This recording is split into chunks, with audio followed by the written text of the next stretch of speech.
नमस्कार व्यूअर्स, मैं हूं अमीश देवगन और इस समय मैं मौजूद हूं हिमाचल प्रदेश की राजधानी शिमला में। इसे पहाड़ों की राजधानी भी कहा जाता है और मेरे साथ मौजूद हैं आज साक्षात्कार करने के लिए, बातचीत करने के लिए, संवाद करने के लिए भारतीय जनता पार्टी के राष्ट्रीय अध्यक्ष श्री जगत प्रकाश नड्डा जी। नड्डा जी, न्यूज 18 पर आपका अभिनंदन है। नमस्कार, आपका अभिनंदन शिमला शहर में और हिमाचल प्रदेश देवभूमि में। नड्डा जी, जब हम आज हिमाचल प्रदेश में हैं तो मैं पिछले 2 दिनों से हिमाचल प्रदेश का दौरा कर रहा हूं और हर जगह नारा लगा हुआ है कि इस बार राज नहीं, इस बार रिवाज बदल दो। रिवाज तो आपने भी बदल दिया था, आप पहले नॉन लेफ्ट यूनिवर्सिटी के अपने प्रेसिडेंट हुए थे, तो ये आइडिया वहीं से आया रिवाज बदलने का? इस तरीके से तो नहीं है, लेकिन हाँ, उस समय भी रिवाज बदला गया था और अभी भी हम रिवाज बदलने की बात कर रहे हैं।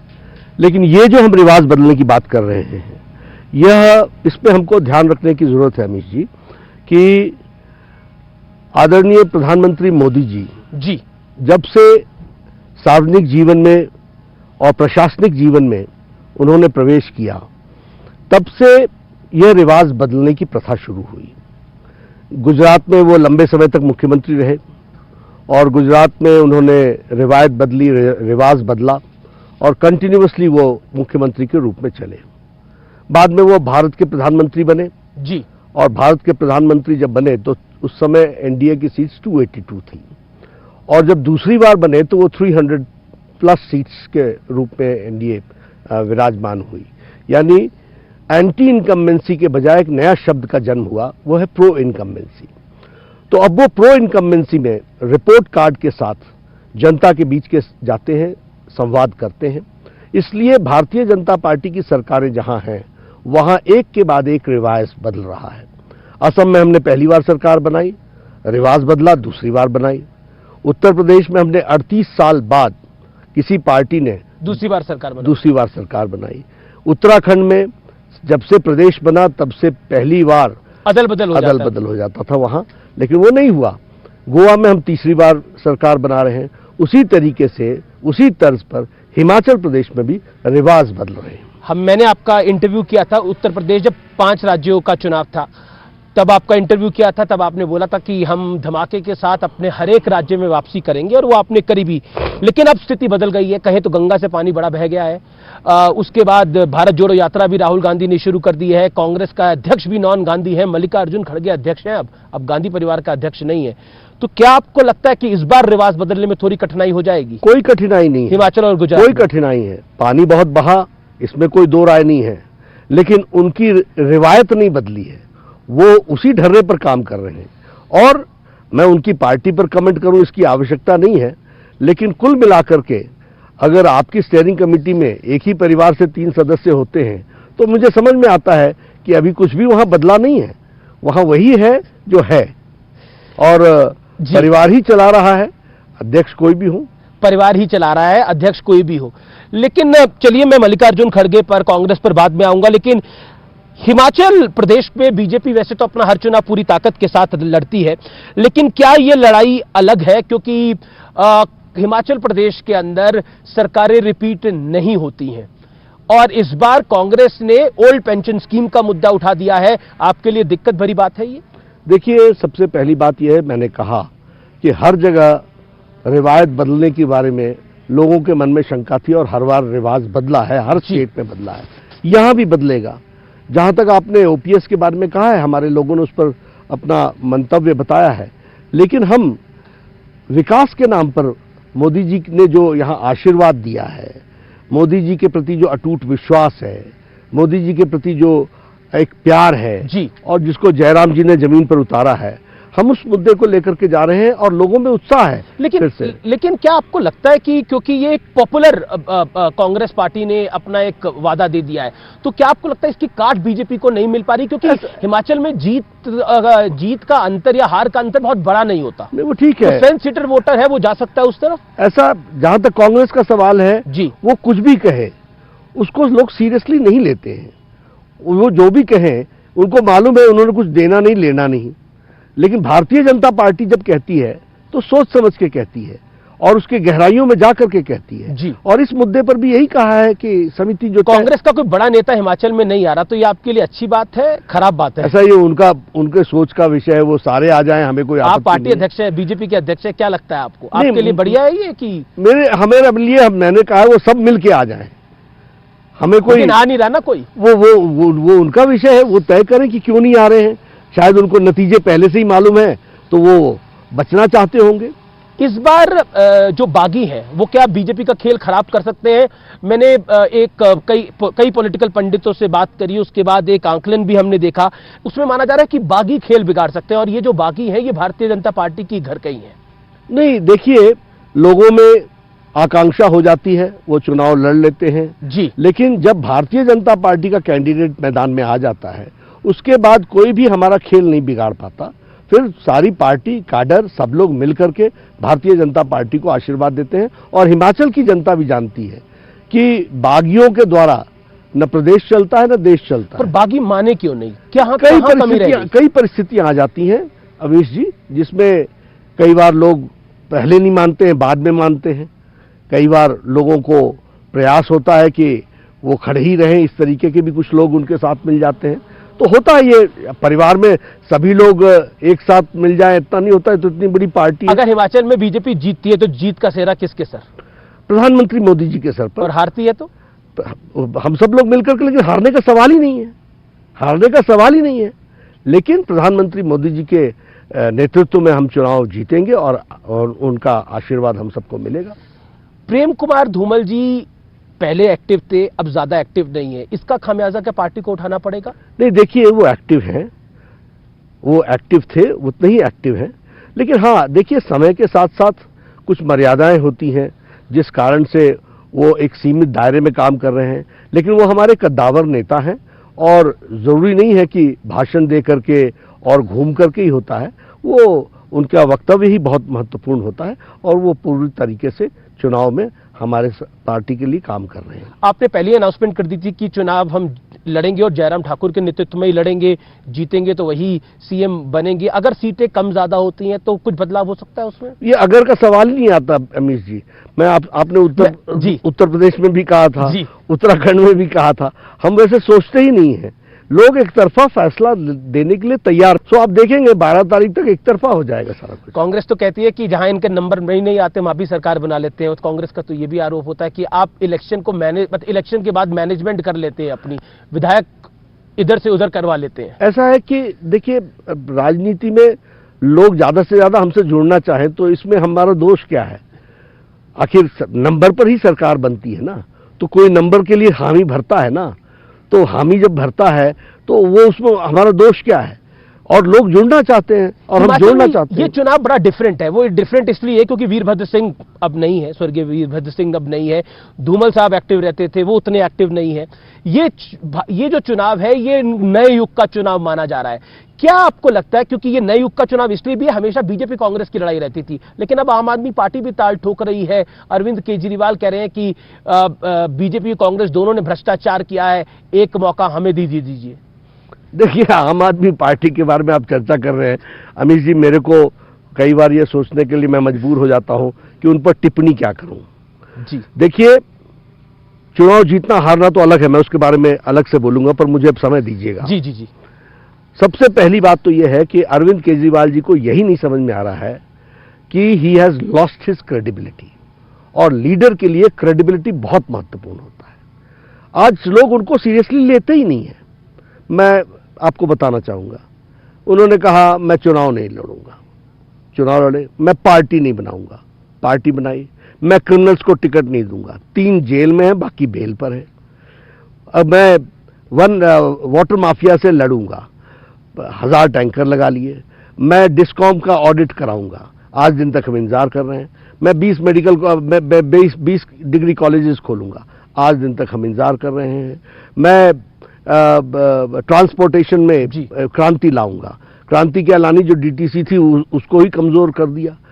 तो अगर हम उनको देखें कुल मिलाकर के उनके राजनीतिक सफर को, तो जो कहा उसके विपरीत किया। मैं कांग्रेस का साथ नहीं लूंगा, कांग्रेस का साथ लिया। तो उनको, अब दूसरी बात, वो चुनाव लड़ने गए, पहले खुद लड़ने गए थे वाराणसी में, हाल क्या हुआ आपको पता चला। फिर वो चुनाव लड़ने गए, उत्तर प्रदेश में 350 सीटों में चुनाव लड़े, 349 सीटों में 349 सीट्स में जमानत जब्त करा ली। 69 सीट्स में वो चुनाव लड़े उत्तराखंड में, उसमें से 65 में जमानत जब्त करा ली। तो सीएम कैंडिडेट ही आपकी पार्टी में शामिल हो गए। हाँ, उनके तो अध्यक्ष और सीएम कैंडिडेट ही हमारे लिए आजकल प्रचार कर रहे हैं, हमारी पार्टी में आ गए। गोवा में गया तो मैं पहले भी सबको बता रहा था, आपको भी मैं बताना चाहूंगा और आपके माध्यम से दर्शकों को भी बताना चाहूंगा। इतने बैनर पोस्टर लगे थे, इतने बैनर पोस्टर लगे थे कि मैंने कहा यार ये पार्टी तो कितनी सीटों पर लड़ रही है? बोले 40 या 49 पर लड़ रही है। मैंने कहा हाल क्या होगा? कह लगे आगे आगे देखिए होता है क्या। ये बैनर बेस्ड पार्टी रह गई, हम कैडर बेस्ड पार्टी निकले। है, जमानत जब्त हो गई 35 सीटों पर, उनकी जमानत जब्त हो गई। अभी वो बोलते थे कि आदमपुर में हम आज वहां का बाई इलेक्शन का रिजल्ट आया, बोले आदमपुर में हमारी एंट्री होगी, हमारी शुरुआत होगी और हम ये करेंगे और वो करेंगे, सारी बातें उन्होंने कही, बहुत बड़े दावे किए। 1% से कुछ ज्यादा वोट उनको मिले, जमानत जब्त हो गई है। अभी यहाँ हिमाचल में आए पीछे, आप कह रहे जमानत जब्त होगी हिमाचल में सभी सीटों पर, मेरी बात नोट कर लीजिएगा, 68 की 67 सीट्स पर लड़ रहे हैं, 67 सीट्स पर जमानत जब्त होगी। लेकिन वो तो हिमाचल गुजरात में सरकार बनाने आए पीछे और भागे पहले, क्रीज छोड़ के भागे। तो ये तो उनकी स्थिति है। लेकिन बाई इलेक्शन की आपने बात करी, देश के लिए आज एक महत्वपूर्ण दिन ये भी है क्योंकि भारत वर्ल्ड कप में सेमीफाइनल में पहुंच गया है। तो इसकी सब व्यूअर्स को भी बधाई, और आप से भी मैं क्रिकेट का मैच देख लेते हैं, देख पाए वर्ल्ड कप का कोई मैच देख पाए आप? कभी कभी देख लेता हूं, कभी कभार देख लेते हैं। तो इंडिया सेमीफाइनल में पहुंच गया है तो वाकई देश के लिए बड़ी गर्व की बात है। लेकिन अब बाई इलेक्शन पर आते हैं। बाई इलेक्शन में जो बीजेपी का प्रदर्शन रहा है उससे बतौर अध्यक्ष आप संतुष्ट हैं? क्योंकि बीजेपी ने कई जगह अच्छी जीत दर्ज करी है और साउथ में भी बीजेपी ने अच्छा मुकाम हासिल किया। हालांकि तेलंगाना में बीजेपी पीछे रह गई, लेकिन वोट शेयर बहुत अच्छा है। देखिए, हम तो आश्वस्त थे ही कि हम बिहार में भी जीतेंगे, उत्तर प्रदेश में भी जीतेंगे, हरियाणा में भी जीतेंगे और हमारा उड़ीसा में भी हम जीतेंगे और हम तेलंगाना में भी जीतेंगे। तेलंगाना में जिस तरीके से टीआरएस ने इस इलेक्शन को गवर्नमेंट का दुरुपयोग करते हुए लड़ा है, तो यह सही मायने में जिस तरीके से इलेक्शन प्रजातंत्र का होना चाहिए था वो नहीं हुआ है। लेकिन anyway we respect the results जो आया है। लेकिन आप देखिए, इसके पहले जब ये बाई इलेक्शन हो रहे थे तो वातावरण क्या बनाया हुआ था? बीजेपी की हालत ठीक नहीं है, बीजेपी की हालत ठीक नहीं है, हमेशा चर्चा करते हो। और अभी बिहार की अगर मैं बात करूं, अमित जी आप ध्यान रखिएगा, ये आगे समझने वाला विषय है, इंडिकेटर है। कौन सा महागठबंधन बिहार में हमारे को हराने के लिए नहीं आया और उसके बावजूद भी हम जीते हैं? तो यह बताता है कि बिहार में आने वाले समय में क्या होने वाला है। तो ये हमेशा जब भी चुनाव आता है, आपने उत्तर प्रदेश में देखा होगा कि मीडिया ने मेरे से कितने प्रश्न पूछे थे। आपने उत्तराखंड को, मीडिया ने उत्तराखंड को प्रैक्टिकली कांग्रेस को दे ही दिया था। गोवा में हमारे बारे में सवाल ही कर रहे थे कि यह तो आपकी हालत खराब होगी, हम चुनाव जीत करके आए। हिमाचल में भी वही होने वाला है और गुजरात को तो कोई छू भी नहीं पाता। वहां तो आप कह रहे हैं गुजरात को कोई छू नहीं पाता, लेकिन अरविंद केजरीवाल कह रहे हैं कि इस बार मैं छू भी पाऊंगा और इस बार मैं मुख्यमंत्री भी बनवा ले जाऊंगा। बिल्कुल अच्छी बात है, सोचने के लिए गालिब ख्याल अच्छा है, लेकिन सच्चाई धरती की तो मैंने आपको बता दी। जमानतों से तो बाहर, जमानत तो जब्त कराते रहते हैं। कितनी बड़ी चुनौती आपको गुजरात में लगती है? हमको कभी चुनौती नहीं दिखती है। मोदी जी के नेतृत्व में जनता स्पष्ट है, देश बदल रहा है, आगे बढ़ रहा है, प्रदेश एक पर एक आगे बढ़ रहे हैं। भारतीय जनता पार्टी के करोड़ों कार्यकर्ता जमीन पर, धरती पर परिवर्तन लाने के लिए लगे हुए हैं। लेकिन अगर स्पष्टता इतनी है तो uniform civil code last moment पे क्यों गुजरात में आया? सरकार आपकी है 27 साल से, यूनिफॉर्म सिविल कोड आप चुनाव से पहले लेके आ रहे हो। हिमाचल प्रदेश के अंदर आज आपने, क्योंकि मैनिफेस्टो आया बीजेपी का, उसमें वक्फ प्रॉपर्टीज की सर्वे की आप बात कर रहे हो कि ये कांग्रेस कहती है ये सब कुछ पोलराइजेशन के लिए भारतीय जनता पार्टी अपना खेल खेलती है। देखिए, न उन्होंने ढंग से एडमिनिस्ट्रेशन किया जी, न ढंग से उन्होंने राजनीति की। उनको कोई चीज समझ में तो आती नहीं है। हर चीज को वो वोट बैंक की ही राजनीति से देखते रहे। हम कभी नहीं देखते हैं justice to all, appeasement to none. सबके साथ न्याय होगा और सबके साथ, किसी के साथ भी अपीजमेंट नहीं होगी। इस बात को हम लेकर के चलते हैं। हाँ, जब मैनिफेस्टो, जब हम आगे क्या करने वाले बताने का समय आएगा तभी हम बताएंगे ना, उससे पहले थोड़ी ना बताएंगे। तो आज जब हमने मैनिफेस्टो रिलीज किया, अगले 5 साल में हमने क्या करना है तो वो हमने बताया। पिछले 5 साल भी कर सकते थे वक्फ की प्रॉपर्टी। ये जब भी हम तय करेंगे तभी करेंगे ना। 5 साल पहले नहीं तय किया था। 5 साल पहले हम विकास के अन्य मुद्दों को टच कर रहे थे, इसमें इस बार जोड़ लिया है। कई पॉलिटिकल पंडित मानते हैं कि ये जो आपने वक्फ की प्रॉपर्टी का सर्वे की बात करी है, ये कहीं ना कहीं जो ओल्ड पेंशन स्कीम है उसकी काट है। ये ऐसा है, देखिए हिमाचल में फिर मैं आपको बताऊंगा कि ये सब लोग वोट की ही दृष्टि से सब कुछ देखते हैं। हम देश और प्रदेश के विकास के दृष्टि से और वो सुचारू रूप से चले इस दृष्टि से देखते हैं। जी, मेरा अगला सवाल यह है कि गुजरात में 2002 से लगातार विधायकों के टिकट काटे गए हैं।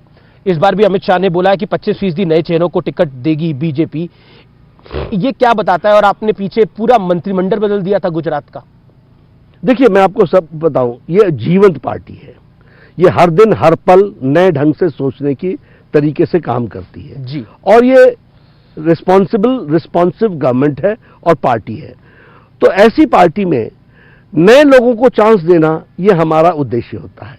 After all, transformation always takes place in due course of time. तो 5 साल की अवधि के बाद 15%, 20% नए लोगों के नए चेहरे आना, आखिर पार्टी नहीं तो एक तरीके से स्टैग्नेंट हो जाएगी और डॉर्मेंट हो जाएगी। तो वो हमारा उद्देश्य होता है और उसको गुण दोष के आधार पर हम करते हैं। महिलाओं को ज्यादा से ज्यादा चांस मिल सके हम कोशिश करते हैं, जीतना हमारा क्राइटेरिया। आप कहते हैं ये मतलब आपकी चुनाव लड़ने की रणनीति है जिसमें आप नए चेहरे। रणनीति चुनाव लड़ने की नहीं है, ये पार्टी को चलाने की रणनीति है। हमने देखिए महीसी, लोगों को इसको ध्यान में नहीं रखते। 45 साल से ऊपर का कोई आदमी जिला अध्यक्ष नहीं रखा है, इंटेंशनल है। 30 साल से ऊपर का कोई हमने युवा मोर्चा का अध्यक्ष नहीं रखा है, इंटेंशनल है। संविधान में कहां लिखा हुआ है, लेकिन हमने नहीं रखा है। तो उसी तरीके से ये क्या प्लानिंग थी जिसमें आपने पूरा मंत्रिमंडल गुजरात के अंदर बदल दिया? गुजरात में हमारा इतने सालों से काम है, सबसे पुराना काम है, और वहां पर लोगों को साथ लेकर के उनका आशीर्वाद हमारे को मिलता है। वहां एक तरीके का एक्सपेरिमेंट ये भी करके देखा है। पिछली बार हमने म्युनिसिपल कॉर्पोरेशन एमसीडी के चुनाव में पुरानों को किसी को भी टिकट नहीं दिया। ये एक्सपेरिमेंट किया ना हमने, उसका फायदा हुआ दिल्ली के अंदर। हम एक्सपेरिमेंट्स करते हैं। तो आपको लगता है गुजरात में इसका फायदा मिलेगा आप लोगों को? निश्चित रूप से जो भी सोचेंगे, देखिए पार्टी नए ढंग से आगे तो चलेगी ना। लेकिन आपका आइडिया लेके कांग्रेस ने भी चन्नी साहब को पंजाब में बना दिया और देखिए क्या हाल हुआ। ऐसा है ना, अब कांग्रेस पार्टी देखिए ओरिजिनल होता है, डुप्लीकेट होता है। तो वो अगर हमारी नकल करके चलेंगे तो उनको मुबारक, मैं उसमें क्या कहूंगा। जी, कांग्रेस ने एक बड़ा आरोप लगाया। जयराम रमेश कहते हैं कि आम आदमी पार्टी गुजरात में बीजेपी की बी टीम है और कांग्रेस के वोट काटेगी और बीजेपी का वोट शेयर पर उसका ज्यादा इंपैक्ट नहीं होगा और बीजेपी की सीटें बढ़ जाएंगी। इस आरोप का आप क्या जवाब देते हैं? देखिए, हम अरविंद केजरीवाल एक तरफ आप बोलते हो वो उसने आपको टक्कर यहां दी, वो दी, दिल्ली में दी और इस तरीके से टक्कर दी, और जहां वो टक्कर नहीं दे पा रहे हैं वहां उनको हमारी बी टीम बना रहे हो। देखो, दोनों तरफ से हमको आप मत कहिए। ये उनको सोचने का विषय है कि उनको वो नुकसान कितना पहुंचा रहे हैं, ये उनके सोचने का विषय है, वो सोचे। क्योंकि देखिए, इस समय हम शिमला में हैं, यहाँ तो मौसम बहुत ठंडा है, लेकिन देश की राजनीति का मौसम अब गर्म हो गया है। अरविंद केजरीवाल ने भी राजनीति का मौसम को गर्म कर दिया है। वो गुजरात में तो टाल ठोक रहे हैं। क्या वो बीजेपी के लिए चिंता की बात है जिस तरह से गुजरात में एग्रेसिव हो रहे हैं अरविंद केजरीवाल? वो कब एग्रेसिव नहीं हुए और कब उन्होंने कौन सी बात झूठी बात को बहुत भोले अंदाज में नहीं कहा। वो कहते हैं झूठ मेरे ऊपर ठहरा थोपा जाता है, वो कहते हैं शराब कांड झूठ है, वो कहते हैं कि बीजेपी र्यूमर मॉन्गरिंग कर रही है, अफवाहें उड़ा रही है उनके बारे में लगातार। अगर इस तरह की बातचीत है तो जो प्रश्न भारतीय जनता पार्टी ने उठाए हैं उसका जवाब क्यों नहीं देते? 2% का कमीशन को 12% का कमीशन का जवाब क्या है? उसमें से 6% के किकबैक पर जवाब क्या है?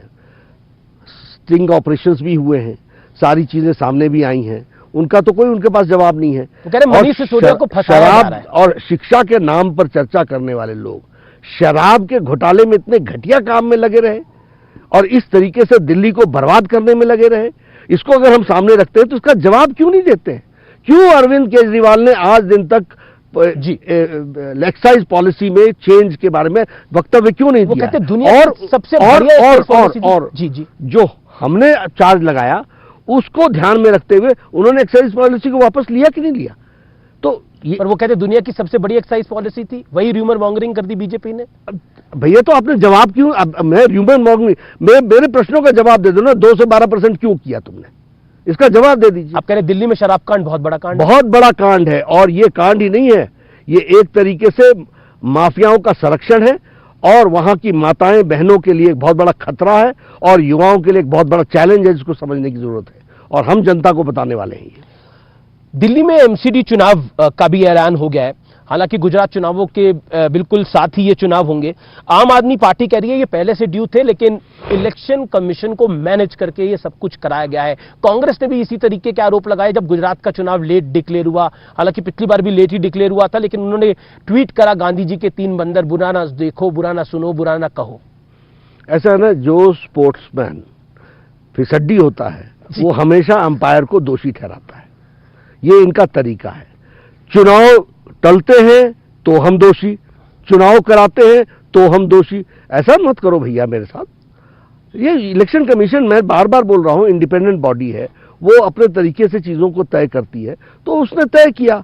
अब मेरा आपको लगी हुई थी कि एमसीडी का चुनाव हो रहा है, तो बोलते हो कि ये मैनेज्ड अफेयर है। What is this?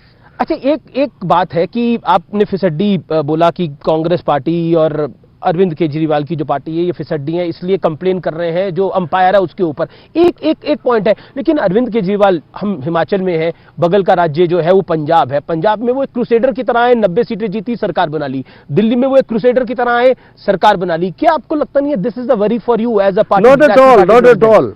Worry is this that he is not answered what is the relationship with the extremists of Punjab and Arvind Kejriwal. Worry ये है। पीछे कल ही हत्या हुई है। हाँ, दूसरी बात कि पंजाब में भारतीय जनता पार्टी अकाली दल के साथ लड़ती रही। हम एक शहर की पार्टी थे।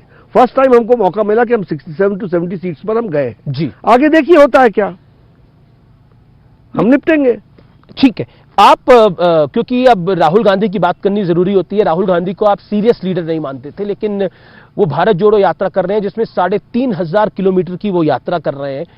क्या आपको लगता है कि राहुल गांधी में ये बदलाव जो है ये बीजेपी के लिए आने वाले चुनावों के लिए चिंता की बात हो सकता है? देखिए, स्पेशली कर्नाटक। देखिए, वो उनकी पार्टी है और वो खुद नेता है, वो कोई एक्टिविटी करते हैं, अच्छी बात है। मुझे तो खुशी हुई कि चलो घर से बाहर निकले, ट्विटर से बाहर निकले, फेसबुक से बाहर निकले, धरती के साथ जुड़ने का प्रयास किया है।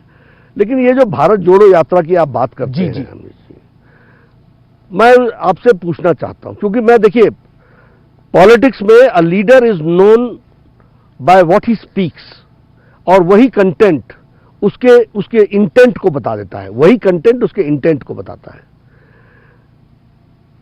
अफजल तेरे कातिल जिंदा हैं, हम शर्मिंदा हैं, ये नारे जेएनयू में लगते हैं। और अफजल गुरु कौन है? अफजल गुरु वो है जो मास्टरमाइंड है पार्लियामेंट के अटैक का। उसको फांसी की सजा किसने दी? सुप्रीम कोर्ट के जज ने। तो सुप्रीम कोर्ट का जज कातिल है। उसको अपहेल्ड किसने रखा? भारत के राष्ट्रपति प्रणब मुखर्जी ने। तो प्रणब मुखर्जी जी भारत के राष्ट्रपति कातिल हैं। राहुल गांधी दूसरे दिन जेएनयू जाते हैं और इनके साथ खड़े हो जाते हैं और इनके साथ चलते हैं, और वहां नारे क्या लगते हैं? भारत होंगे तेरे टुकड़े टुकड़े, इंशाअल्लाह इंशाअल्लाह। ऐसे लोग भारत जोड़ने चले हैं, इसका जवाब दे सकता है कोई? वो कहते हैं कि नफरत बीजेपी फैला रही है। ये क्या नफरत है? ये शब्द, मेरी जो यात्रा है ये बीजेपी की नफरत। ये बात छोड़ दीजिए, पहले मेरे को ये बताइए उस दिन का इंटेंट क्या था और तुम्हारा कंटेंट क्या था? या तो तुम देश से माफी मांगो कि हमसे गलती हुई, दैट वाज माय ब्लंडर। और वही कन्हैया कुमार राहुल गांधी के साथ है इस समय। हाँ, तो इसी कांग्रेस नेता हो गए। हाँ, कांग्रेस नेता, ऐसे ही लोग होंगे। ये सब तोड़ों में ही लगे हुए हैं। अच्छा, दूसरी बात, लेकिन वो बात और उनका, ये प्रायश्चित यात्रा में भी निकले। प्रायश्चित यात्रा कैसे? आर्टिकल 370 किसने खड़ा किया था? जवाहरलाल नेहरू जी ने खड़ा किया था। उसको एब्रोगेट किसने किया? प्रधानमंत्री नरेंद्र मोदी जी ने किया। तो देश को कमजोर किसने किया था? उस समय जवाहरलाल नेहरू ने किया था। तो आप उनके प्रायश्चित पर निकले हुए हैं। यही सोनिया गांधी जी बाटला हाउस पर सलमान खुर्शीद ने कहा था कि नहीं कि उनको नींद नहीं आई, वो रात भर रोती रही। किसके लिए रोती रही? टेररिस्टों के लिए? जवाब देंगे कोई बोलेंगे? और वो उनको बाटला हाउस के इनकाउंटर में जो लोग पकड़े गए उनको कोर्ट ने सजा दी कि नहीं दी? तो ऐसे लोगों के साथ अगर आप खड़े होंगे और भारत जोड़ो यात्रा में निकलेंगे, तो हम भी जीवंत पॉलिटिकल पार्टी है, जनता को बताएंगे कि ये भारत तोड़ो यात्रा पर निकले, इनका जोड़ने से कोई मतलब नहीं। कांग्रेस पे एक बड़ा आरोप बार बार लगता था कि परिवारवादी पार्टी है, अध्यक्ष हमेशा गांधी परिवार से होते हैं, लेकिन ये चलन बदल दिया। इसकी बात हमने शुरुआत में भी करी। क्या आपको लगता है कि कांग्रेस ने ये जो मल्लिकार्जुन खड़गे को अध्यक्ष बनाया है, इससे कांग्रेस ने अपना चाल और चरित्र बदला है थोड़ा? बिल्कुल नहीं। देखिए, वैसे तो उनकी इंटरनल पार्टी का मामला है। खड़गे जी हमारे मित्र हैं। मैं कहते हैं बीजेपी में इलेक्शन नहीं सिलेक्शन होता है। जी, मैं उनको शुभकामनाएं देता हूं और मैं उनको बधाई भी देता हूं। चलो, हमारे इतनी परिवारवाद बोलने के बाद कम से कम चेहरा तो बदला, परिवार से बाहर तो निकला। लेकिन उनका सिलेक्शन किसने किया? अमित जी, आप जानते हैं, परिवार ने किया। अब वो बात जेपी नड्डा की करते हैं, जो आप प्रश्न अगला पूछेंगे मैं आपको पहले ही जवाब दे देता हूं। जेपी नड्डा एक ड्यू प्रोसेस से कैंडिडेचर के रूप में बाकायदा स्टेट्स की तरफ से नॉमिनेशन की डेट तय होती है। वो नॉमिनेशंस भरने आते हैं, उसका टाइम तय होता है। एक इलेक्शन रिटर्निंग ऑफिसर बनता है। Radha Mohan Singh ji election returning officer थे, Avinash Rai Khanna assistant returning officer थे। एक बाकायदा हमारे यहाँ कॉन्स्टिट्यूशनरी फॉर्म होता है, उसको भरा जाता है। उन सब लोगों ने भर के दिया। हमारे स्टेट्स के चीफ मिनिस्टर्स ने सबने भर के दिया, हमारे प्रेसिडेंट्स ने एक साथ भर कर दिया, सभी स्टेट्स लोगों ने आकर के। और यह भी एक परसेंटेज होता है कि इतने परसेंट का स्टेट का इलेक्शन होगा तो उसके बाद ही नेशनल प्रेसिडेंट का इलेक्शन होगा। ये सारे ड्यू प्रोसेस से होकर के आया है और उसके बाद एक ड्यू टाइम पर हमारे को डिक्लेयर किया गया। तो I am a duly elected president number 1। आपने कहा सिलेक्शन की बात, कैंडिडेट का सिलेक्शन जरूर हो सकता है, वो पार्टी मिलकर के तय करती है। हमारी सिलेक्शन पार्टी करती है, उनका सिलेक्शन परिवार करता है। आप कह रहे हैं कि अभी भी परिवार के ही रिमोट कंट्रोल से चलेंगे? अब स्टीयरिंग कमेटी में तीनों सदस्य हैं, तो मैं इतना तो समझदार हूं ही ना कि मैं जानूंगा कि कौन चलाएगा। अगला सवाल मेरा, क्योंकि भारत जोड़ो यात्रा की हम बात कर रहे थे, एक जो बार बार आरोप लगाते हैं कि आरएसएस नफरत फैला रही है, बीजेपी नफरत फैला रही है, उस आरोप का जवाब क्या है? देखिए, ये इतिहास से भी कुछ नहीं सीख रहे। जवाहरलाल नेहरू कहते कहते चले गए, आरएसएस मजबूत होकर के आई, देश की मजबूती के हर विषयों पर वो खड़ी रही और खरी उतरी। जी, इंदिरा गांधी अपने सारे राजनीतिक जीवन काल में वो बोलते रहे, वो बोलती रहीं, आरएसएस पर बोलती रहीं। वह कमजोर हो गई, देश को उन्होंने कमजोर करने की कोशिश की, लेकिन हमारे भारतीय जनता पार्टी, उस समय की भारतीय जनसंघ, आरएसएस, सब लोगों ने देश को मजबूती दी। मैं आपको उदाहरण देता हूं, 1,30,000 के आसपास लोग MISA, maintenance of internal security act, और DIR, defence of Indian rule में इमरजेंसी में जेल गए, 2-2 साल के लिए गए। और उस जेल जाने में सबसे ज्यादा 70,000 के आसपास हमारे आरएसएस के लोग थे जिन्होंने सत्याग्रह दिया, हमारे भारतीय जनसंघ के लोग थे, सत्याग्रह किया। मां बाप दोनों जेल चले गए 2-2 साल के लिए। मैं दूर क्यों जाऊं, मेरे सास ससुर दोनों ही जेल में 22-22 महीने रह करके आए। तो देश के लिए खड़ा कौन हुआ? देश के प्रश्नों पर उत्तर किसने दिया? वो हमेशा राष्ट्रभक्तों ने। उनका ये पूरे विपक्ष का मानना है। असाउद्दीन ओवैसी भी कहते हैं, वो कहते हैं कि आप लोग सिर्फ अकलियतों को, यानी मुसलमानों को पीछे छोड़ के आप चलते हैं, आप सिर्फ एक पक्ष की बात करते हैं। कभी नहीं।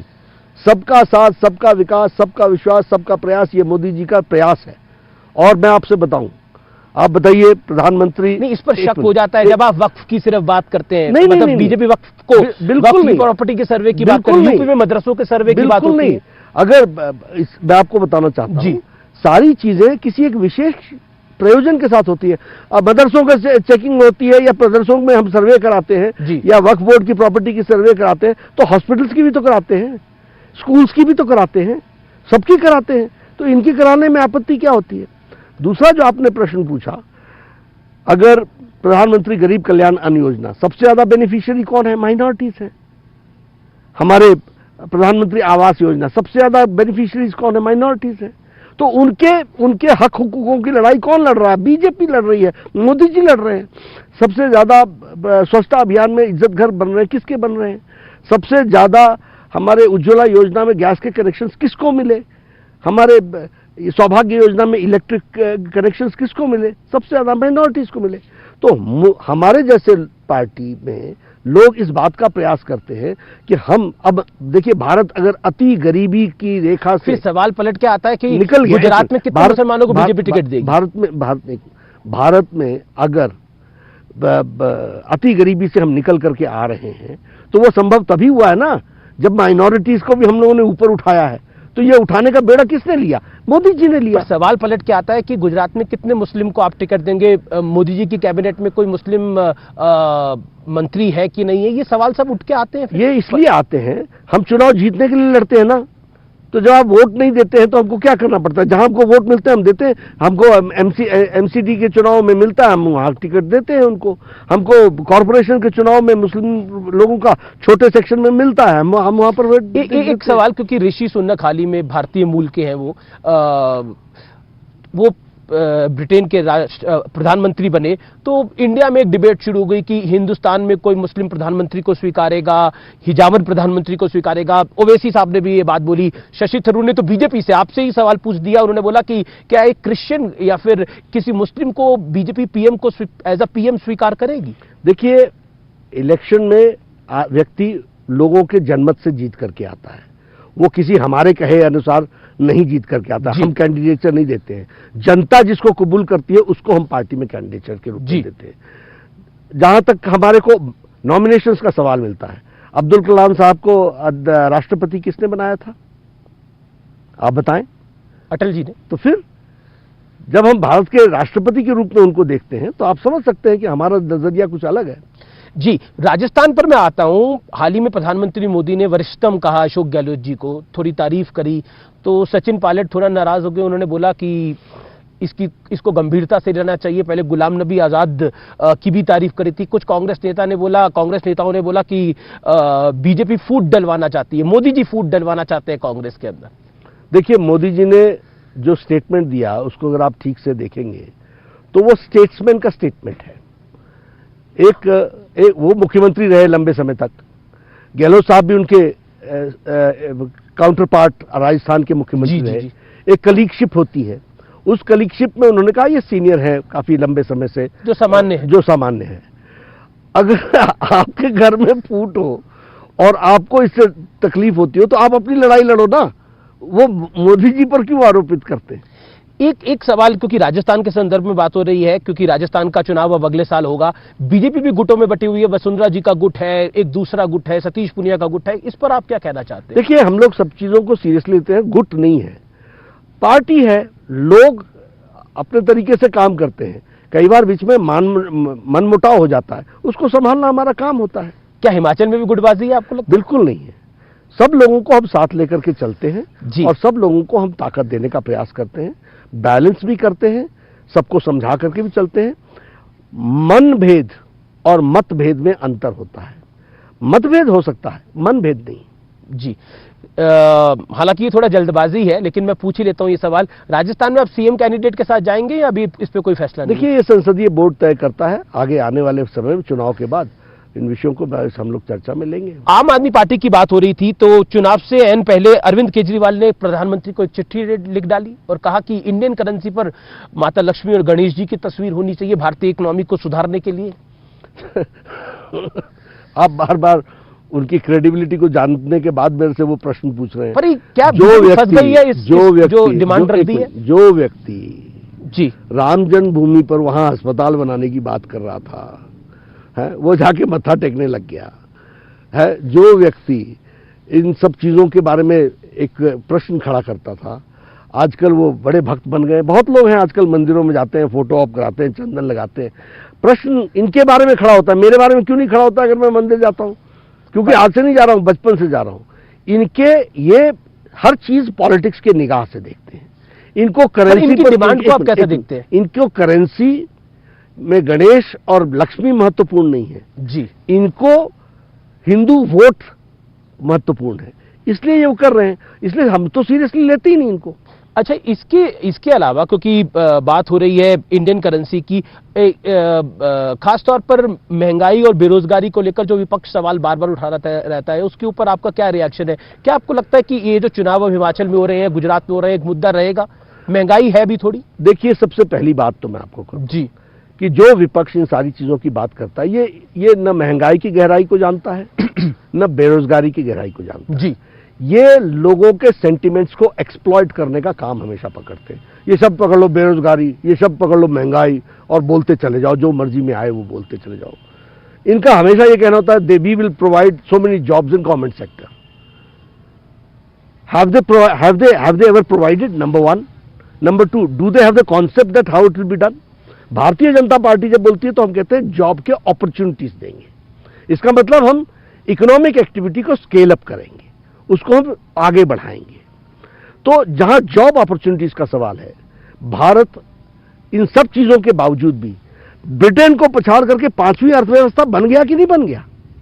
5 ट्रिलियन इकोनॉमी की तरफ हम बढ़ चले कि नहीं बढ़ चले? तो अगर जॉब्स नहीं मिल रही होंगी तो ये इकोनॉमी कहां से ग्रो कर रही है? मैं अमित जी अब थोड़ा सा जी बिल्कुल बिल्कुल बिल्कुल बिल्कुल। अब इसको इकोनॉमी की बात करें जी। ये बेरोजगारी इनका इकोनॉमिक स्लोगन है, इनको कोई बेरोजगारी से लेना देना नहीं है, और मोदी जी सीरियसली इसको एड्रेस कर रहे हैं। और इसीलिए जॉब अपॉर्चुनिटीज के लिए, ये अर्थव्यवस्था बगैर जॉब अपॉर्चुनिटीज क्रिएट हुए नहीं होता है, इसलिए और जॉब अपॉर्चुनिटीज मिल रही हैं और उसको आगे बढ़ाया जा रहा है। अब आपने महंगाई की बात की, मुझे एक कांग्रेस का सरकार दिखा दीजिए जिसने पेट्रोल और डीजल पर कोई कमी की, टैक्स में कमी की हो, कोई बता दीजिए। ये श्रीगंगानगर में सबसे महंगा पेट्रोल है। ये घड़ियाली आंसू बहाने वाले लोग, बीजेपी ने किया कि नहीं किया? केंद्र सरकार ने किया नहीं किया? प्रदेशों की सरकार ने किया कि नहीं किया? तो और हमें मालूम है कि पेट्रोल डीजल की कीमत घटाने से महंगाई पर हम लगाम लगा पाते हैं, क्योंकि वो कैस्केडिंग इफेक्ट होता है जी। तो we are serious on the issue and I would like to put on record that corona की मार के बाद, यूक्रेन की लड़ाई के बाद, हमारे सप्लाई चेन के में रुकावट आने के बावजूद भी दुनिया के दूसरे देश अपने आप को मुसीबत में पड़ रहे हैं। 6 सप्ताह में ब्रिटेन में प्रधानमंत्री चेंज हो जाता है, और यहां पर अगर हम स्ट्रांग इकोनॉमी के साथ आगे बढ़ रहे हैं, India has become number 2 manufacturer in mobiles. India has become number 2 in production of steel. India is number 5 in solar energy. अगर इंडिया डिजिटल ट्रांजैक्शन में 40% को क्रॉस कर रहा है, तो ये क्या बता रहा है कि कोरोना की मार के बावजूद भी 130 करोड़ का देश मोदी जी के सफल नेतृत्व के कारण बहुत तीव्र गति से आगे बढ़ रहा है। चैलेंजेस तो आते ही हैं, पिछले 3 सालों में कितने चैलेंजेस आए, नहीं मतलब इसमें कोई डाउट नहीं। लेकिन मुझे दुख है, मुझे एक चैलेंजिंग दौर रहा। मोदी 2.0 में शुरुआत से ही चैलेंजेस रहे और सभी चैलेंज को मीट करके आए। लेकिन आज और आप देखिए, मैं आपको बताता हूँ, यहाँ इलेक्शन हो रहा है जी, कोई मास्क नहीं पहन रहा है जी। 219 crore double dose plus booster लगा करके लोग बैठे हैं। मोदी जी ने 130 करोड़ के देश को बचाया, आज उसको हेल्दी बना करके खड़ा किया, सुरक्षा कवच दिया, और उनको सुरक्षा कवच ही नहीं दिया अमित जी, उनको एक तरीके से स्वास्थ्य का कवच दिया। जब क्योंकि और मैं जो दुख है कि these political parties are so casual in such things कि ये सिर्फ एक शांत पानी में पत्थर मार करके चलने वाले बन गए। अच्छा, एक सवाल, क्योंकि गुजरात के संदर्भ में बात हो रही थी, तो केजरीवाल एक आईबी रिपोर्ट को कोट कर रहे हैं। वो कह रहे हैं कि मेरी 92 से 93 सीटें आ रही हैं, हमने एक सर्वे करा लिया है, हम बीजेपी से ऊपर आ रहे हैं, हम हमी फाइट में हैं। इसको आप कैसे देखते हैं? भैया, मैंने कहा ना कि जिसकी क्रेडिबिलिटी 0 है, उसको किस बात को मैं सीरियसली लूं? शराब कांड पर बोलते नहीं हो, पानी माफिया पर बोलते नहीं हो, राजनीतिक दृष्टि से जो क्रिमिनल्स को तुमने संरक्षण दे रखा है, जो जेल में बैठे हुए हैं, उस पर तुम कुछ बोलते नहीं हो। वो कह रहे हैं उन्हें सबको फंसाया जा रहा है, ईडी सीबीआई। भैया तो कोर्ट में जाओ, भाई साहब कोर्ट में जाइए ना, कोर्ट में सबकी व्यवस्था है। Why don't you take refuge in court? Law will take its own course. हम थोड़ी ना कर रहे हैं। चैलेंजेस की बात हो रही थी, तो चैलेंज जो है वो सबसे बड़ा इस समय जो मुझे लगता है, आप भी दिल्ली में रहते हैं, मैं भी दिल्ली में रहता हूं, वो है वहां का वातावरण, वहां का पोल्यूशन। वो इतना ज्यादा है कि अब इस समय तो हम शिमला में बैठे हुए हैं, खुली हवा में सांस ले पा रहे हैं, हालांकि ठंड बहुत है। आप तो क्योंकि हिमाचल के, आपको तो आदत होगी, मुझे तो इस समय ठंड बहुत लग रही है। लेकिन पॉइंट जो सर इस समय सबसे महत्वपूर्ण पॉइंट है, दिल्ली में पोल्यूशन 450-500 टच कर रहा है। आप पूर्व हेल्थ मिनिस्टर हैं, छोटे छोटे बच्चे सांस के लिए स्ट्रगल कर रहे हैं, बूढ़े लोग अपने घरों में बंद हैं, बच्चे बाहर खेलने नहीं जा पा रहे। ये दयनीय स्थिति है, मतलब इससे खराब स्थिति नहीं हो सकती। चिंताजनक विषय है, चिंताजनक विषय है। लेकिन what is the role of Aam Aadmi party? Number 1, Punjab में इस साल शायद 18 या 19% ज्यादा पराली जली है। कौन है पंजाब में? नंबर 1। नंबर 2, 1 साल या 1.5 साल पहले उन्होंने कहा कि मैं एक ऐसा केमिकल लेके आ रहा हूं, पूसा इंस्टीट्यूट के साथ मिलकर ले आया हूं। हाँ, ले आया हूं, और वो सारे का सारा पराली को की व्यवस्था कर देगा, कोई जलाने की जरूरत नहीं होगी। 2 लाख रुपए लगे थे वो केमिकल बनाने में और 24 करोड़ का एडवर्टीजमेंट किया। This is on record. 24 crore में का एडवर्टीजमेंट किया, बैनर्स लगाए, पोस्टर्स लगाए। आज क्या हालत कर दी? दिल्ली किसकी है और पंजाब किसका है? हरियाणा में पराली कम जली, राजस्थान में पराली कम जली, पड़ोसी राज्यों में पराली यूपी में कम जली। तो ये क्या बताता है कि इररिस्पॉन्सिबल तरीके से सरकार चलाओ। जब ये सवाल पूछे गए तो उन्होंने एक प्रेस कॉन्फ्रेंस करी भगवंत मान के साथ। उन्होंने बोला कि अभी हमें 6-7 महीने हुए हैं, हमें थोड़ा वक्त और दीजिए, हम अगले साल तक इस समस्या का निदान कर देंगे। लेकिन दिल्ली की जो केमिकल तो तुम 1.5 साल पहले बना चुके थे, उसका क्या किया बताओ? वो केमिकल खोजा जा रहा है अभी। दिल्ली की जनता जानना चाहती है कोई केमिकल है कहां। 24 करोड़ का एडवर्टीजमेंट कर गए। तो इसीलिए मैं बोलता हूं अमीश जी, यह लोग गुमराह करते हैं, भोली जनता को गुमराह करते हैं, उनको तकलीफ में डालते हैं। और इसलिए प्रधानमंत्री मोदी जी की जिस तरीके से समाज और देश की सेवा कर रहे हैं वही रास्ता है, इसको हमको समझना। सीबीआई और ईडी के बारे में मैं स्पष्ट रूप से सवाल पूछा जाता हूं। अरविंद केजरीवाल हो, केसीआर हो, ममता बनर्जी हो, कांग्रेस पार्टी हो, शरद राव पवार हो, सब आरोप यही लगा रहे हैं कि ईडी और सीबीआई बीजेपी के हाथों में खेल रही है और हर विरोधी को जो बीजेपी के साथ नहीं है उसको टारगेट किया जा रहा है। देखिए, कोई भी केस हो रहा है तो उसमें आपको बेल लेना पड़ रहा है ना, तो केस के फैक्चुअल चीजों पर ही लेना होगा ना। तो ये इंडिपेंडेंट एजेंसीज हैं। अगर आपको वो पूछताछ करते हैं तो अगर गलत पूछताछ कर रहे हैं तो कोर्ट में जाइए। तो आप नहीं जाते हैं, आप बेल लेते हैं, वहां से रिलीफ लेते हैं। क्यों लेते हैं रिलीफ? इसलिए लेते हैं क्योंकि कहीं ना कहीं कोई चीज फैक्ट होकर के आती है। आरोप और ये इंडिपेंडेंट एजेंसीज है, ये अपने ढंग से काम करती है। आरोप ये लगता है, चाहे वो अरविंद हो, चाहे वो केसीआर हो, कि जिनको आप पॉलिटिकली हरा नहीं पाते उनको ईडी और सीबीआई से मैनेज करते। ऐसा कभी नहीं हम करते। हम पॉलिटिकली सबको हराते हैं, पॉलिटिकली हम लड़ते हैं और पॉलिटिकल रिजल्ट्स आपको बताते हैं। आज के नतीजे भी तो बता ही रहे हैं अमीश जी। महाराष्ट्र में सरकार बदल गई। हमने देखा कि बीजेपी एकनाथ शिंदे के साथ बीजेपी ने सरकार बना ली। मैं ये जानना चाहता हूं कि ये जो पूरा घटनाक्रम हुआ, ये क्या महाराष्ट्र की राजनीति को हमेशा के लिए बदल देगा आपकी राय में? देखिए, सब कुछ आगे चल करके तय होगा, लेकिन एक बात तो सच्ची है कि शिवसेना और बीजेपी साथ लड़ी थी और उसके बाद शिवसेना एक परिवार की शिवसेना हो गई और एक रियल शिवसेना रह गई। उनके यहाँ इस बात को लेकर के मतभेद हुआ और उसमें से लोग निकल करके आए, वो हमारे साथ मिले। तो ओरिजिनल शिवसेना तो यही है ना जो साथ आई है और उनके साथ हम चला रहे हैं गठबंधन। आप कहने जो मैंडेट आप लोगों को मिला था वही आप फॉलो कर रहे हैं? नहीं, एक सवाल इसलिए बनता है क्योंकि उद्धव ठाकरे जो है वो कहीं ना कहीं क्या वापसी का कोई संकेत है? उद्धव के साथ दोबारा पैचअप हो सकता है? क्योंकि आप आजकल हम देखते हैं कि चाहे देवेंद्र फडणवीस हो, चाहे वो एकनाथ शिंदे, वो राज ठाकरे के साथ ज्यादा नजर आते हैं। तो कोई नया समीकरण बनता हुआ ऐसा कुछ नहीं है। ऐसा कुछ नहीं है। राज ठाकरे के साथ भी कोई समीकरण बनता हुआ दिख रहा है? अभी फिलहाल ऐसा कुछ नहीं है। चलिए, यूपी में मदरसे की बात पर मैंने आपसे सवाल पूछा, लेकिन ओवैसी का कहना है कि जो मदरसे का सर्वे है ये छोटा एनआरसी है। आप इसके अलावा वो कहते हैं कि आप जो तुष्टीकरण कर रहे हैं वो दूसरी तरह का तुष्टीकरण है, जिसमें आप देश की एक बड़े तबके को इग्नोर करके चलते हैं। कहां इग्नोर किया? मैंने तो आपको बता दिया कि भाई सबसे ज्यादा गैस आपको पहुंचाई, सबसे ज्यादा मकान आपके बनाए, सबसे ज्यादा गरीब कल्याण अन्न योजना में हम राशन आपको दे रहे हैं, अति गरीबी से निकाल के भारत को लाए। कैसे संभव होगा जब तक हम सबको साथ लेकर के नहीं चलें? और ये हमने थोड़ी ना कहा है, ये तो इंटरनेशनल एजेंसीज ने कहा है कि इंडिया अब अति गरीबी की रेखा से निकल चुका है, लेस देन 1% हो गया है। How is this possible without support? वो कहते हैं काशी विश्वनाथ को बड़ा बना दिया, महाकाल को बड़ा बना दिया, ये 14% आबादी को डराने का काम हो रहा है। बिल्कुल नहीं। सांस्कृतिक धरोहर है ये, इनको संभाल करके चलना, जिसके बारे में सिर्फ जिसको हम स्यूडो सेकुलरिज्म कहते हैं उसको ध्यान में रखते हुए इन सबको इग्नोर किया हुआ था, उनको हम मुख्य धारा में ला रहे हैं। क्या आपको लगता है कि बीजेपी के लिए 2024 में साउथ की पॉलिटिक्स बहुत महत्वपूर्ण होगी, चाहे वो तमिलनाडु हो, चाहे वो तेलंगाना हो? देखिए, हर चुनाव में हर जगह की पॉलिटिक्स महत्वपूर्ण होती है, हर के लिए हम काम करते हैं। नॉर्थ ईस्ट में हम नहीं थे, हम आज वहाँ प्रैक्टिकली हर एक प्रदेश में हम सरकार में हैं, तो ये स्थिति हमारी बनी है।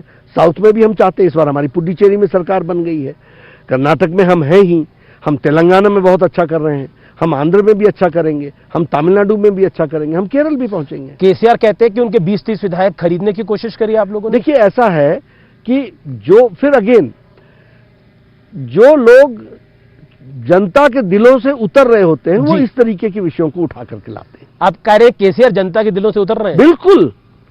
हमने उनको अभी देखिए इस आज की बाई इलेक्शन में आप हारे हैं, पर अभी मैं रिजल्ट्स देख करके बताऊंगा, लेकिन टक्कर किसने दी है? बीजेपी नंबर 2 है। ठीक है। अब हुजूराबाद में किसने हराया उनको बाई इलेक्शन में?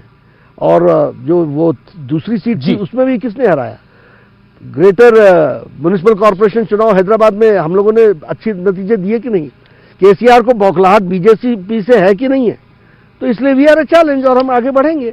जी बिल्कुल। आखिरी के 2 सवाल हैं। कंगना रनौत ने हाल ही में एक इंटरव्यू दिया और कहा कि अगर बीजेपी मुझे टिकट दे तो मैं चुनाव लड़ने को तैयार हूं। क्या कहना चाहते हैं आप? देखिए ऐसा है कि 2024 में कंगना रनौत कैंडिडेट हो सकती हैं? सबसे पहली बात यह है कि कंगना जी हमारे प्रदेश से हैं जी। वो यहाँ से पल बढ़ करके उन्होंने एक अपना स्थान बनाया है। यह हम सबके लिए बहुत ही खुशी का विषय है, हर्ष का विषय है, गौरव का विषय है जी।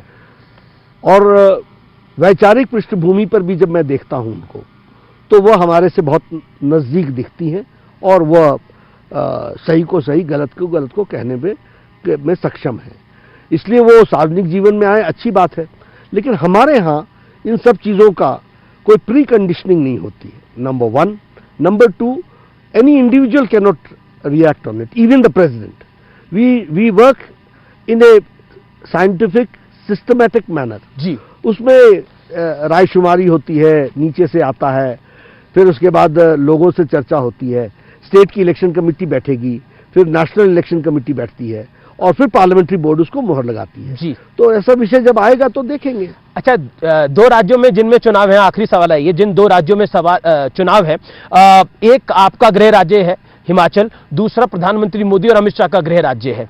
तो वाकई बीजेपी के लिए यह साख का चुनाव है। उत्तर प्रदेश जो था वो एक तरह से मिनी इलेक्शन होता है, उत्तर प्रदेश उत्तराखंड का चुनाव जो होता है वो मिनी इलेक्शन हो जाता है, लेकिन ये बीजेपी के लिए खासतौर पर साख की बात है। एक आपका गृह प्रदेश, दूसरा अमित शाह और प्रधानमंत्री मोदी का गृह प्रदेश। हम हर चुनाव को सीरियसली ही लड़ते हैं और हर चुनाव को अपनी साख मानकर के लड़ते हैं। ये चुनाव भी हम उसी तरीके से नंबर अगर आप देना चाहें हिमाचल में कितनी सीटें बीजेपी? देखिए मैं 2-3 दिन बाद बताऊंगा, लेकिन हम कंफर्टेबल हैं और कंफर्टेबल सरकार, गुजरात, दोनों जगह हम कंफर्टेबल हैं, अच्छी सरकार बनाएंगे, एक तरफा सरकार बनाएंगे। एक तरफा सरकार बनाएंगे। बहुत बहुत शुक्रिया जगत प्रकाश नड्डा जी, आपने न्यूज 18 से बात करी, सभी सवालों का जवाब देने का प्रयास किया। बहुत बहुत शुक्रिया। धन्यवाद अमीश जी, आप इतनी ठंड में बैठे रहे और डटे रहे। ठंड तो काफी है। हाँ, डटे रहे और आपने प्रश्न किए, मैंने कुछ जवाब देने। बहुत बहुत शुक्रिया।